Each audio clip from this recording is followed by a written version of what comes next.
때는 러시아가 아직 소련이라는 이름으로 미국과 냉랭하게 대립하고 있던 1978년 4월 20일 소련 영공을 지나던 우리나라의 대한항공 902편 여객기가 미사일에 맞아 추락하고 마는데요. 마치 영화에서나 볼 수 있는 장면이 실제로 일어난 것이었죠. 진짜 여객기 폭파시키러 간 건가? 라고 생각하시겠지만 이건 착오로 인해 일어난 상황으로 당시 소련을 정찰하기 위해 미국에서는 민간 여객기로 위장한 비행기를 보내는 경우가 많았기 때문에 여객기를 미국의 정찰기로 착각하여 우리나라 여객기에 미사일을 쏜 것이었죠.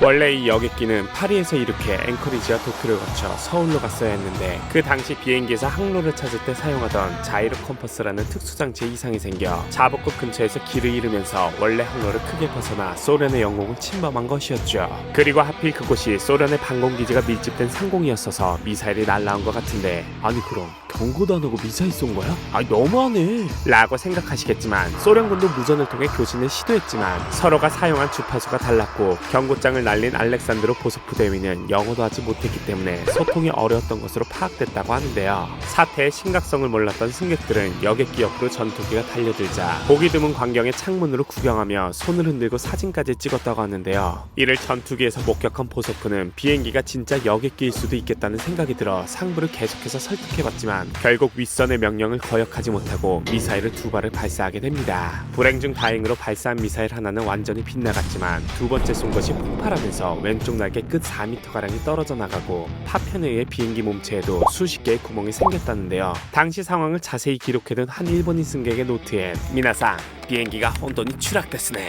왼쪽 동태에서 마치 멜론 크기만한 이빠이 구멍 목격했으문이다 라는 내용이 적혀 있었죠. 거기에 비행기에 구멍이 난 채로 높은 하늘에서 오래 머무르면 기압 차이로 비행기가 산산조각이 날 위험이 있어 그 당시 비행기 조정을 맡았던 김창규 기장은 빠른 판단으로 겨우 5분이 조금 넘는 시간에 고도를 약 1000m에서 1000m까지 낮추는 급강하를 감행하게 됩니다. 당시 파편에 머리를 맞은 한국인 승객 1명이 즉사하고 14명의 부상자 중 일부는 피를 흘리며 죽어가고 있었다는데 이런 상황에서 비행기가 빠른 속도로 떨어지기까지 하니 당시 승객들은 곧 죽겠구나 라고 생각을 하고 있었다고 하는데요. 소련군 역시 미사일 폭파로 비행기가 급강하하자 당연히 추락을 했을 거라고 믿었다고 합니다. 하지만 끝날 때까지 끝난 게 아니다라는 대한민국 공군 조종사 출신 김창규 기장은 미사일에 맞은 후 무려 1시간 20분을 더 비행했다고 해요. 이후 소련도 미군 정찰기가 아니라고 생각했는지 800m 고도에서 느리게 날고 있는 비행기를 다시 발견하고 얼어붙은 호수에 착륙시키는데요. 하지만 문제는 얼어붙은 호수가 얼마나 위험한지 겨울철 자동차가 언도로를 달릴 때조차 미끄러져서 사고가 많이 나는데 그보다 훨씬 무거운 그것도 한쪽 날개 일부가 날아간 비행기로 캄캄한 밤중에 얼음 호수 위에 무사히 착륙한다는 것은 앞구르기 뒷구르기 하면서 봐도 기적에 가까운 일이었죠.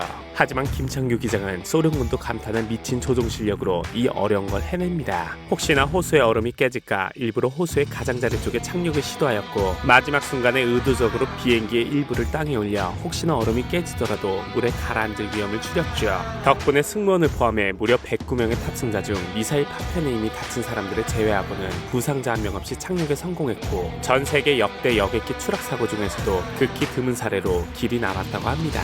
꼼짝없이 죽을 줄로만 알았던 승객들은 구조되어 근처의 시골 마을인 캠 쪽으로 이송되었고 순박한 캠 사람들은 한동안 해외와 단절되어 있던 소련의 시골에 오랜만에 방문한 이방인들을 신기하면서도 따뜻하게 맞아주었다고 해요. 그리고 승객이 먹고 싶다고 하자 한밤중 얼어붙은 산소 군사기지에서 당시 구하기 힘든 과일이었던 바나나를 공수해주기도 했는데요. 덕분에 이송 전에 사망한 2명을 제외한 모든 승객은 기력을 회복한 뒤 핀란드를 거쳐 무사히 집으로 돌아갈 수 있었다고 하네요. 오늘은 신묘한 조종 실력으로 107명의 목숨을 죽음의 문턱에서 멱살 잡고 끌어올린 자랑스러운 대한민국 비행기 조종사의 이야기를 알아보았습니다. 코코보라가 준비한 이야기는 여기까지였습니다. 재밌게 보셨다면 구독과 좋아요 부탁드립니다.